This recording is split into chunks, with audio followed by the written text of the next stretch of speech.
बिस्मिल्लाहिर्रहमानिर्रहीम। अस्सलाम वालेकुम dear students, welcome to the Aimers. Aimers batch में क्लास 12 का ये हमारा सबसे फर्स्ट लेक्चर है, जिसमें हम डिस्कस करेंगे इलेक्ट्रिक चार्जेस के बारे में। स्टूडेंट्स, इस लेक्चर में हम देखेंगे कि इलेक्ट्रिक चार्जेस क्या होते हैं, इलेक्ट्रिक चार्जेस कैसे प्रोड्यूस होते हैं, उनका रीज़न क्या होता है, इलेक्ट्रिक चार्जेस की प्रॉपर्टीज़ क्या होती हैं और उनके अराउंड कौन कौन से फील्ड्स बनते हैं। और इसी के साथ हम देखेंगे कि वो कौन कौन से मेथड्स हैं जिसके ज़रिए इलेक्ट्रिक चार्जेस को प्रोड्यूस किया जाता है। तो ये सारा हमारा थ्योरी का पोर्शन है। ये कंप्लीट करने के बाद हम सॉल्व करेंगे कुछ प्रैक्टिस एमसीक्यूज़, और इस लेक्चर के एंड पर आपके लिए एक क्विज़ है जिसको आपने सॉल्व करना है और उसको आंसर करना है कमेंट सेक्शन के अंदर। तो चलिए स्टार्ट करते हैं अपने आज की डिस्कशन। स्टूडेंट्स, क्लास 12 का हमारे पास में जो मेजर पोर्शन है उसमें हम स्टडी करते हैं इलेक्ट्रिसिटी के बारे में। अब इलेक्ट्रिसिटी को स्टडी करने के लिए हमारे पास में दो मेन कैटेगरीज़ हैं। एक है इलेक्ट्रोस्टैटिक्स एंड सेकंड हमारे पास में है इलेक्ट्रोडायनामिक्स। यहाँ पे जो वर्ड है इलेक्ट्रो, इसका मतलब होता है चार्जेस, एंड स्टैटिक्स का मतलब होता है एट रेस्ट। तो study of charges at rest is called electrostatics. लेकिन जब हम बात करते हैं इलेक्ट्रोडायनामिक्स की, तो यहाँ पे इलेक्ट्रो का मतलब तो चार्ज है, लेकिन डायनामिक्स का मतलब होता है in the state of motion. तो study of charges in moving state is called electrodynamics. यानी कि अगर हम चार्जेस को मोशन की हालत में स्टडी करेंगे, मूविंग स्टेट में डिस्कस करेंगे, तो उसको नाम दिया जाता है इलेक्ट्रोडायनामिक्स का। लेकिन अगर हम उनको स्टडी करते हैं एट द रेस्ट, तो वो कहलाती है इलेक्ट्रोस्टैटिक्स। जैसे कि हमारे पास में मान लो कि एक वाटर पाइप है, उसमें जो पानी का फ़्लो हो रहा है, तो पानी उसमें अगर मूव करके आ रहे हैं तो उसकी जो स्टडी है उसको डायनामिक्स का नाम दिया जाएगा। लेकिन अगर वाटर एक बकेट में स्टोर है, आप उसको उठा के एक जगह से दूसरी जगह शिफ्ट करते हो, तो वो सिर्फ उस वाटर का ट्रांसफ़र होगा, वो उसकी मूविंग स्टेट नहीं होगी। तो उस बकेट में जो वाटर है वो बेसिकली एग्जांपल है इलेक्ट्रोस्टैटिक की, एंड जो मूविंग वाटर है एक पाइप के अंदर, वो एग्जांपल है इलेक्ट्रोडायनामिक्स की। अब यहाँ पे सबसे मेजर क्वेश्चन हमारे पास में ये बनता है कि ये जो वर्ड हम बोल रहे हैं चार्ज, इसका क्या मतलब होता है। स्टूडेंट्स, अगर हम इलेक्ट्रिक चार्जेस को डिफाइन करें तो इनको डिफाइन करने के बहुत सारे मेथड्स हैं। तो इनकी एक सिंपल सी डेफिनेशन हम इस तरह से कर सकते हैं: an intrinsic property of matter due to which it produces and experiences electric and magnetic effects. यानी कि मैटर की एक ऐसी इंट्रिंसिक प्रॉपर्टी जिसकी वजह से जो मैटर है वो इलेक्ट्रिक और मैग्नेटिक इफेक्ट्स को प्रोड्यूस करता है और उनको एक्सपीरियंस करता है, उसको इलेक्ट्रिक चार्ज का नाम दिया जाता है। अब यहाँ पे जो वर्ड हम यूज़ करते हैं इंट्रिंसिक, इसका मतलब होता है बाय नेचर। यानी कि हमें नहीं पता कि ये रीज़न किस वजह से है, जो इलेक्ट्रिक और मैग्नेटिक इफेक्ट्स हैं ये क्यों आते हैं, लेकिन ये प्रॉपर्टी है मैटर की जिसको इंट्रिंसिक प्रॉपर्टी का नाम दिया जाता है। यानी कि ये बाय नेचर उसकी प्रॉपर्टी है। तो जब भी किसी बॉडी पर चार्ज डेवलप होता है, तो ये जो चार्ज बॉडी है वो दूसरी बॉडीज़ के ऊपर फोर्स अप्लाई करती है। अब ये जो फोर्स है इसको नाम दिया जाता है इलेक्ट्रिक फोर्स का, जो कि अट्रैक्टिव भी हो सकती है एंड रिपल्सिव भी हो सकती है। तो स्टूडेंट्स, अब यहाँ पे क्वेश्चन आता है कि चार्ज आता कहाँ से है। चार्ज का बेसिकली सोर्स हमारे पास में क्या होता है। तो चार्ज का जो मेन सोर्स हमारे पास में है वो होता है एटम। अगर हम बात करें एटम के स्ट्रक्चर की, तो हम सब जानते हैं कि एटम के सेंटर में हमारे पास में एक न्यूक्लियस होता है। न्यूक्लियस में प्रोटॉन्स एंड न्यूट्रॉन्स होते हैं, एंड उसके अराउंड शेल्स होते हैं जिसमें इलेक्ट्रॉन्स रिवॉल्व करते हैं। तो यहाँ से हम देख सकते हैं कि हमारे एटम में बेसिकली तीन तरह के पार्टिकल्स हैं: इलेक्ट्रॉन्स जिनके ऊपर पॉजिटिव चार्ज होता है, प्रोटॉन्स जिनके ऊपर पॉजिटिव चार्ज होता है, एंड न्यूट्रॉन्स जो कि न्यूट्रल होते हैं, जिनके ऊपर कोई चार्ज नहीं होता। अगर हम बात करें SI unit of the charge की, तो चार्ज का जो एसआई यूनिट है ये होता है कूलम, जो कि फर्दर इक्वल होता है अम्पेयर सेकंड के। अगर हम बात करें इसकी डायमेंशंस की, तो स्टूडेंट्स हमारे पास में जो अम्पेयर है ना, ये बेसिकली यूनिट है करंट का, और करंट की डायमेंशन होती है कैपिटल ए। एंड जो सेकंड है ये यूनिट है टाइम का, और टाइम की डायमेंशन होती है कैपिटल टी। तो हमारे पास में जो चार्ज की डायमेंशंस बनेंगी ये बनेगी ए टी। तो इसमें हमारे पास में क्वेश्चन आता है कि how charge is created on a body. किसी भी बॉडी पर जो चार्ज है वो किस तरह से प्रोड्यूस होता है। अगर हम बात करें टाइप्स ऑफ चार्जेस की, तो हमारे पास में मेनली दो तरह के चार्ज पार्टिकल्स होते हैं: positive and negative. Positive is the charge of proton and negative is the charge of an electron. तो अगर हम बात करें किसी भी एटम की, तो एटम एज अ होल हमेशा न्यूट्रल होता है, क्योंकि उसमें जितने पॉजिटिव चार्ज पार्टिकल्स होते हैं उतने ही उसके पास में नेगेटिव चार्ज पार्टिकल्स भी होते हैं। इस वजह से वो हमेशा न्यूट्रल लिया जाता है। तो अब क्वेश्चन ये है कि किसी भी बॉडी पर पॉजिटिव या नेगेटिव चार्ज क्रिएट किस तरह से होता है। तो इसका सिंपली आप इस तरह से आंसर कर सकते हो कि charge is created by the transfer of electron from one body to another body. यानी कि जब कोई बॉडी इलेक्ट्रॉन्स को लूज़ या गेन करती है, तो इलेक्ट्रॉन्स के लूज़ या गेन होने से वहाँ पे चार्ज डेवलप होता है। तो सिंस यहाँ पे क्वेश्चन आप ये कर सकते हो कि इलेक्ट्रॉन्स का ही ट्रांसफ़र क्यों हो रहा है, यहाँ पे प्रोटॉन्स का यानी कि पॉजिटिव चार्जेस क्यों ट्रांसफ़र नहीं होते हैं। तो स्टूडेंट्स अगर हम बात करें एटम की, तो एटम के शेल्स में इलेक्ट्रॉन्स रिवॉल्व करते हैं और जो प्रोटॉन्स होते हैं वो न्यूक्लियस के अंदर होते हैं। अब प्रोटॉन्स को न्यूक्लियस से निकालने के लिए बहुत ज़्यादा एनर्जी की रिक्वायरमेंट होती है, लेकिन जो इलेक्ट्रॉन्स हैं क्योंकि वो न्यूक्लियस से बाहर होते हैं, शेल्स में होते हैं, उनको आप थोड़ी सी एनर्जी दोगे तो वो ईजिली वहाँ से रिमूव हो जाते हैं और एटम के ऊपर चार्ज क्रिएट कर सकते हैं। तो इसलिए इलेक्ट्रॉन्स को क्योंकि रिमूव करना आसान है, इलेक्ट्रॉन्स को ट्रांसफ़र करना ज़्यादा आसान है, इसलिए जो चार्ज है वो हमेशा इलेक्ट्रॉन्स के ट्रांसफ़र से ही क्रिएट होता है। प्रोटॉन्स को हम ट्रांसफ़र नहीं करवा सकते, इसलिए उसकी हम डिस्कशन नहीं करते यहाँ पे। तो जब भी हमने किसी बॉडी को चार्ज करना होता है, यानी कि उसको पॉजिटिवली या नेगेटिवली चार्ज करना है, तो हम उस बॉडी में से इलेक्ट्रॉन्स को ट्रांसफ़र करवाते हैं, जिससे वो चार्ज अप हो जाती है। अब यहाँ पे नेक्स्ट क्वेश्चन ये आता है कि किसी बॉडी पर अब पॉजिटिव चार्ज कब आता है और नेगेटिव चार्ज कैसे क्रिएट होता है। तो लेट्स से हमारे पास में एक बॉडी है जो कि न्यूट्रल है। अगर ये बॉडी इलेक्ट्रॉन्स को लूज़ करती है, तो इलेक्ट्रॉन्स को लूज़ करने से इस बॉडी के अंदर या इस एटम के अंदर जो नंबर ऑफ़ इलेक्ट्रॉन्स हैं वो पहले से डिक्रीज़ कर जाएंगे, नंबर ऑफ़ प्रोटॉन्स है। तो अगर इसमें नंबर ऑफ़ इलेक्ट्रॉन डिक्रीज़ हो गए तो इसमें प्रोटॉन क्योंकि ज़्यादा हैं और प्रोटॉन पे नेट चार्ज पॉजिटिव होता है, तो ये जो बॉडी है इसके ऊपर पॉजिटिव चार्ज क्रिएट हो जाएगा। तो जब भी कोई बॉडी इलेक्ट्रॉन को लूज़ करेगा तो उसके ऊपर हमेशा पॉजिटिव चार्ज आता है, और इलेक्ट्रॉन को लूज़ करने से क्योंकि उसमें नंबर ऑफ़ पार्टिकल्स कम हो रहे हैं, तो उस बॉडी का जो मैस है वो पहले से डिक्रीज़ कर जाएगा। लेकिन एट द सेम टाइम अगर कोई ऐसी बॉडी है जो इलेक्ट्रॉन को गेन करती है, यानी कि ये इलेक्ट्रॉन इसके अंदर ऐड हो गया, तो जब की बॉडी इलेक्ट्रॉन को गेन करेगी तो गेन ऑफ इलेक्ट्रॉन से इसमें जो नंबर ऑफ़ इलेक्ट्रॉन है वो पहले से ज़्यादा हो जाएंगे। जब नंबर ऑफ़ इलेक्ट्रॉन पहले से इंक्रीज़ करेंगे तो इसके ऊपर जो है वो नेगेटिव चार्ज डेवलप हो जाएगा। एंड इस केस में क्योंकि इसके अंदर नंबर ऑफ़ पार्टिकल्स पहले से ज़्यादा हो गए हैं, इलेक्ट्रॉन्स इसमें ऐड हो रहे हैं, तो इलेक्ट्रॉन्स के ऐड होने से इस बॉडी का जो मैस है वो पहले से इंक्रीज़ कर जाता है। तो स्टूडेंट्स हम यहाँ पे कह सकते हैं कि जब भी कोई बॉडी इलेक्ट्रॉन को लूज़ करेगी, यानी कि डेफिशिएंसी ऑफ इलेक्ट्रॉन्स होती है, तो इलेक्ट्रॉन्स की डेफिशिएंसी से हमेशा पॉजिटिव चार्ज क्रिएट होता है। एंड जब की बॉडी इलेक्ट्रॉन गेन करती है तो उसमें इलेक्ट्रॉन्स ज़्यादा हो जाते हैं, तो एक्सेस ऑफ इलेक्ट्रॉन से हमेशा नेगेटिव चार्ज क्रिएट होता है। तो ये वो तरीका है जिसके ज़रिए हम किसी भी बॉडी पर चार्ज क्रिएट कर सकते हैं इलेक्ट्रॉन्स को ट्रांसफ़र करके। स्टूडेंट्स अब हम डिस्कस करेंगे प्रॉपर्टीज़ ऑफ द चार्जेस के बारे में। तो सबसे पहली प्रॉपर्टी हमारे पास में है electric charges are scalar in nature. Second है same charges repel each other, यानी कि अगर हम बात करें दो पॉजिटिव चार्जेस की या फिर दो नेगेटिव चार्जेस की, तो इनके दरमियान हमेशा रिपल्शन होती है। But opposite charges always attract each other, यानी कि अगर हमारे पास में एक पॉजिटिव चार्ज है दूसरा नेगेटिव चार्ज है, तो इन दोनों के दरमियान हमेशा अट्रैक्शन होती है। अब दो चार्जेस के दरमियान अट्रैक्शन या रिपल्शन का ये फिनोमिना किस वजह से होता है, इसका रीज़न आज तक किसी को नहीं पता चल सका। तो हम कहते हैं कि ये एक intrinsic property of the matter है कि जब भी एक चार्ज बॉडी दूसरी चार्ज बॉडी के करीब जाता है तो उनके बीच में अट्रैक्शन या रिपल्शन होती है, और ये एक इंट्रिंसिक प्रॉपर्टी है। नेक्स्ट हमारे पास में प्रॉपर्टी आती है एडिटिविटी ऑफ द चार्जेस। तो स्टूडेंट्स यहाँ पे एडिटिविटी का मतलब है एडिशन ऑफ द चार्जेस, यानी कि अगर हमें किसी बॉडी पर टोटल चार्ज कैलकुलेट करना है, तो किसी भी बॉडी पर जो टोटल चार्ज है वो इंडिविजुअल चार्जेस का अलजेब्रिक सम होता है। यानी कि अगर हमारे पास में किसी बॉडी पर n नंबर ऑफ़ चार्जेस हैं, तो जो टोटल चार्ज है वो उन तमाम चार्जेस के सम के बराबर होगा, यानी कि Q1 + Q2 + Q3 and up to so on Qn। तो जितने भी चार्जेस होंगे अगर अपन सबको ऐडअप कर लो तो हमें इस बॉडी का टोटल चार्ज मिल जाता है। नेक्स्ट प्रॉपर्टी हमारे पास में आती है कंजर्वेशन ऑफ चार्ज। तो स्टूडेंट्स कंजर्वेशन का मतलब होता है कांस्टेंट रहना या फिर सेम रहना। तो कंजर्वेशन ऑफ चार्ज का मतलब ये है कि किसी भी बॉडी पर या किसी भी आइसोलेटेड सिस्टम पर जो टोटल चार्ज है वो हमेशा कंजर्व रहता है, यानी कि ना तो हम चार्ज को क्रिएट कर सकते हैं और ना ही उस चार्ज को हम डिस्ट्रॉय कर सकते हैं। तो टोटल चार्ज हमेशा जो है वो सिस्टम पर कंजर्व रहता है।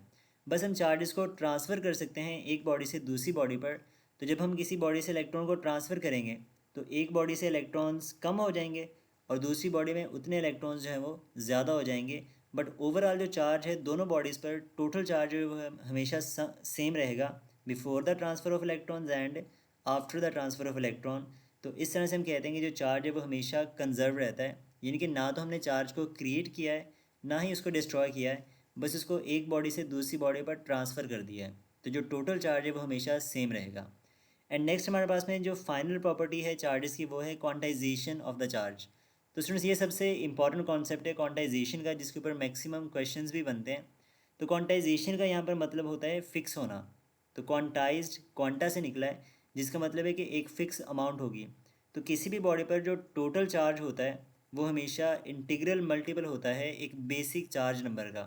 यानी कि हम कहेंगे कि अगर टोटल चार्ज किसी बॉडी पर क्यू के बराबर है तो जो क्यू है वो एक मिनिमम नंबर ऑफ़ चार्ज यानी कि ई का इंटीग्रल मल्टीपल होता है। तो यहाँ पे हमारे पास में जो एन है वो होता है इंटीग्रल नंबर, जैसे कि 1 2 3 and so on up to n numbers हो सकते हैं। एंड ई हमारे पास में जो है ये होता है value of the basic charge, जो कि मिनिमम चार्ज है किसी भी पार्टिकल पर, जिसकी वैल्यू होती है 1.6 इंटू 10⁻⁻19 कूलम। तो सुनिए ये हमारे पास में वो मिनिमम चार्ज है जो कि इंटीग्रल मल्टीपल होगा किसी भी नंबर का। यानी कि अगर मान लो हम प्रोटॉन्स की बात करते हैं तो ये 1 ई के बराबर हो सकता है, 2 ई के बराबर हो सकता है, 3 ई के बराबर हो सकता है। यानी कि जो टोटल चार्ज है किसी भी बॉडी का वो हमेशा ई का इंटीग्रल मल्टीपल होगा, यानी कि 1 2 या 3 टाइम होगा। ये नंबर कभी भी फ्रैक्शंस में या पॉइंट्स में नहीं होता, डेसिमल्स में नहीं होता।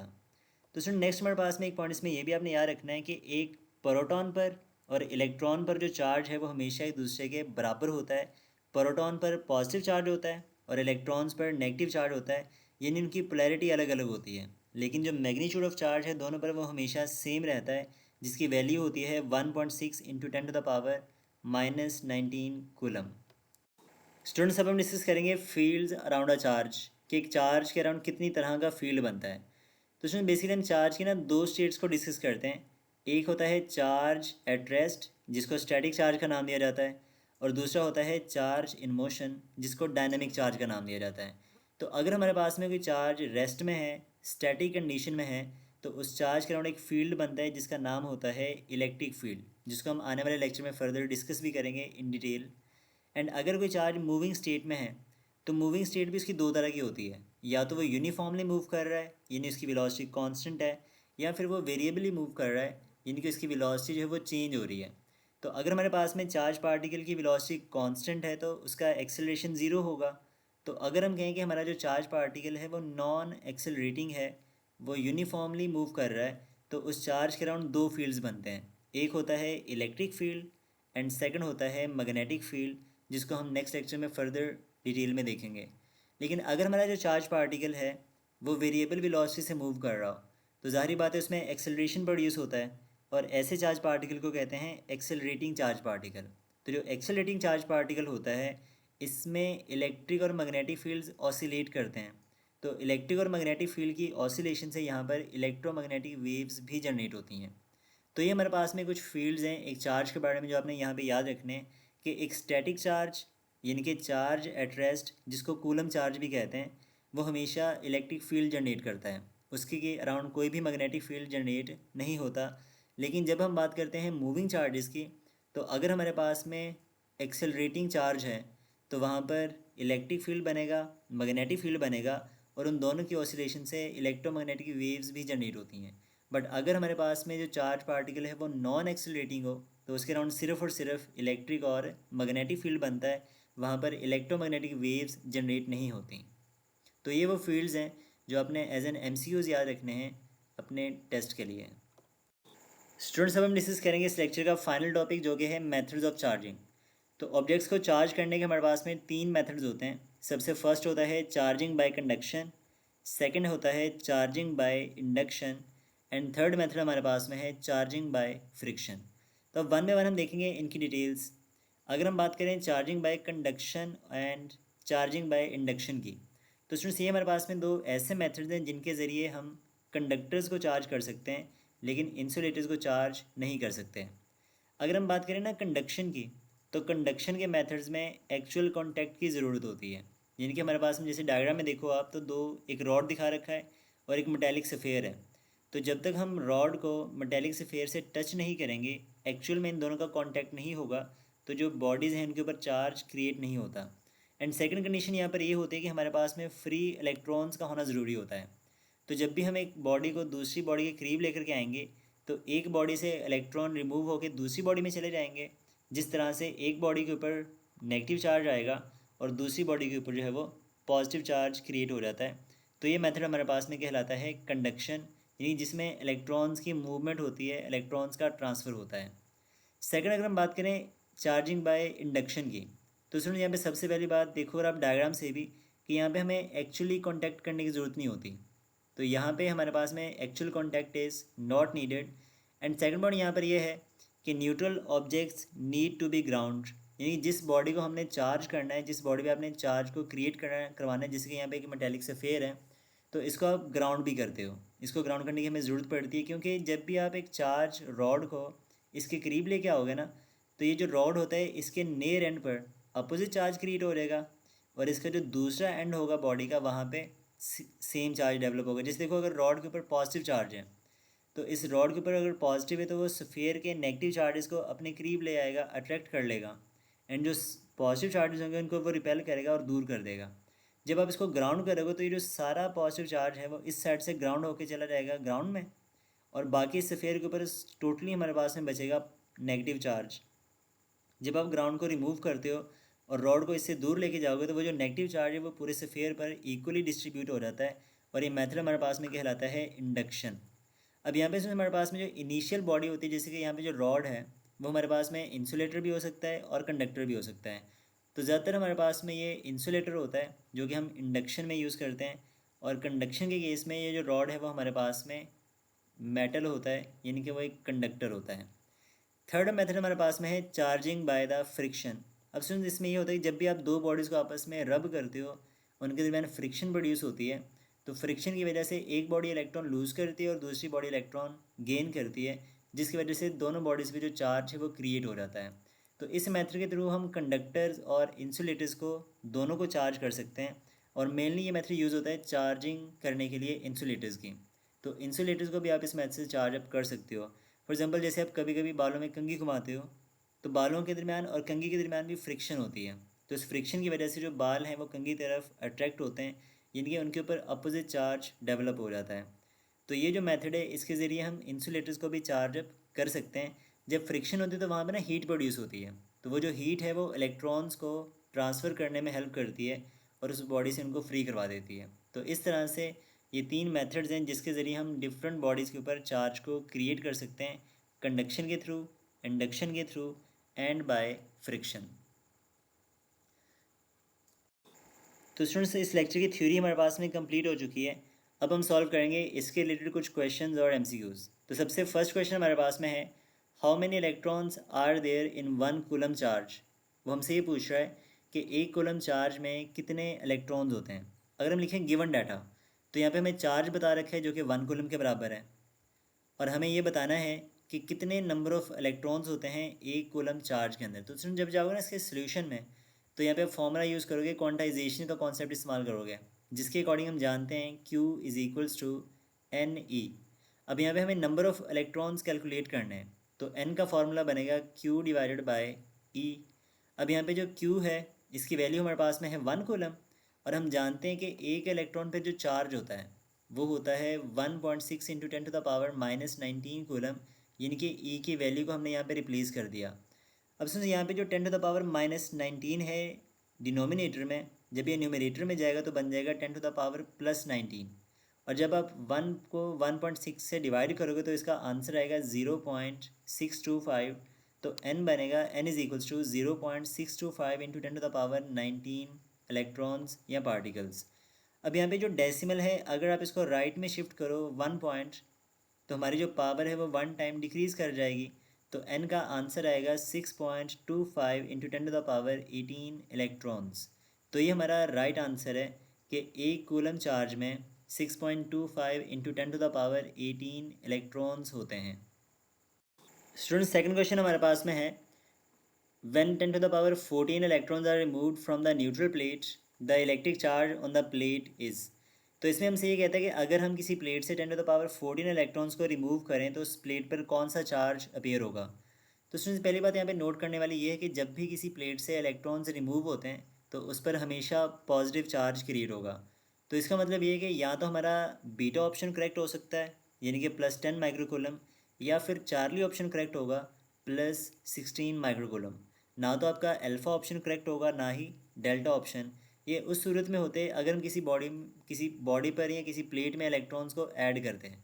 तो यहाँ पे क्योंकि इलेक्ट्रॉन्स रिमूव हो रहे हैं तो हमारा जो आंसर है वो प्लस में आएगा। अब इसको सॉल्व कैसे करना है तो चलिए वो देखते हैं। अब अगर आप बात करो गिवन डाटा की, तो गिवन में उसने बता रखा है नंबर ऑफ़ इलेक्ट्रॉन्स जो कि रिमूव हो रहे हैं एक प्लेट से 10⁻14, और हमें कैलकुलेट करना है total charge on the plate जो कि Q के बराबर है। तो जब आप इसके सोल्यूशन में जाओगे तो यहाँ पे कॉन्सेप्ट यूज़ करोगे क्वांटाइजेशन का और फार्मूला लगाओगे Q is equals to NE। अब यहाँ पे n हमारे पास में है 10⁻14 और E की वैल्यू हमारे पास में है 1.6 इंटू 10⁻−19। अब यहाँ पे देखो तो 10⁻−19 में से जब 10⁻+14 इसको सॉल्व करोगे तो इसका आंसर आएगा 1.6 इंटू 10⁻−5 कूलम। अब यहाँ पर देखो स्टूडेंट्स हमारे पास में ऑप्शन में कोई ऐसा ऑप्शन अवेलेबल है नहीं, तो यहाँ पे जो 1.6 है ना, आप इसका जो डेसिमल इसको राइट में शिफ्ट करो। तो जब आप डेसिमल को राइट में शिफ्ट करोगे तो ये पावर बन जाएगी 10⁻⁻6 और हमारा आंसर आएगा 16 माइक्रोकूलम। तो हमारा जो राइट ऑप्शन यहाँ पे बनेगा इस केस में वो बनेगा चार्ली, यानी कि +16 माइक्रोकूलम। स्टूडेंट्स नेक्स्ट हमारे पास में क्वेश्चन है कि कहता है the diagram shows 2 pairs of heavily charge plastic cubes, cube 1 and 2 attract each other while cube 1 and 3 repel each other. यानी कि इसने डायग्राम में हमें क्यूब्स दिखा रखे हैं, 1 और 2 में दिखा रखी है अट्रैक्शन और 1 और 3 में दिखा रखी है इसने repulsion.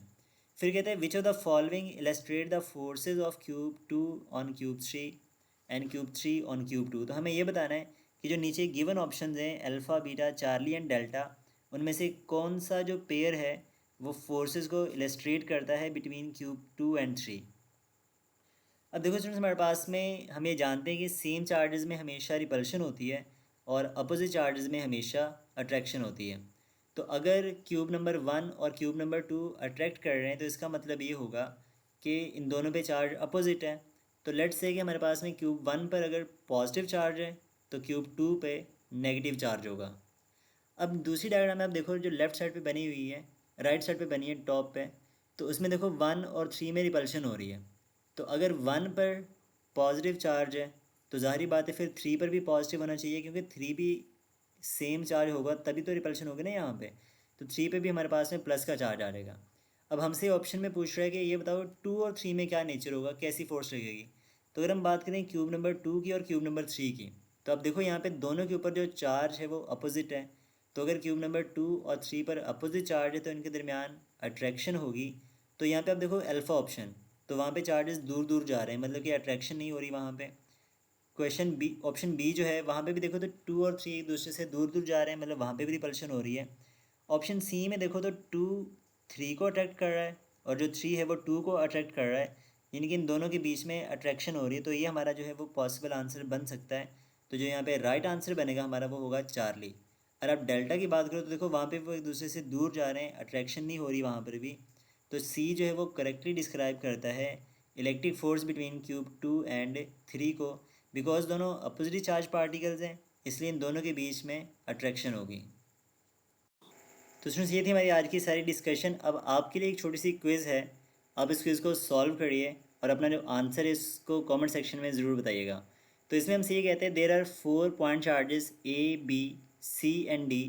If A and B repel each other and C attract each other then charges B and D will. वो कहता है कि A और B में रिपल्शन हो रही है लेकिन जो C है वो तमाम चार्जेस को अट्रैक्ट कर रहा है। तो आप ये बताओ B और D में क्या होगा, वो एक दूसरे को रिपेल करेंगे, अट्रैक्ट करेंगे, कोई फोर्स नहीं लगाएंगे, या फिर उनका कोई भी इफ़ेक्ट वहाँ पे अपेयर नहीं होगा। तो जो भी आपका आंसर आए इसको कमेंट सेक्शन में ज़रूर मेंशन कीजिएगा। जल्द मिलेंगे एक नेक्स्ट वीडियो में। टिल देन अल्लाह हाफिज़, फ़ी अमानिल्लाह। एंड फाइनली स्टूडेंट्स अगर आपको ये लेक्चर पसंद आए तो इसको लाइक एंड शेयर ज़रूर कीजिएगा और हमारे चैनल को भी सब्सक्राइब कर दीजिएगा अगर आपने अभी तक इसको सब्सक्राइब नहीं किया। Wish you all the very best.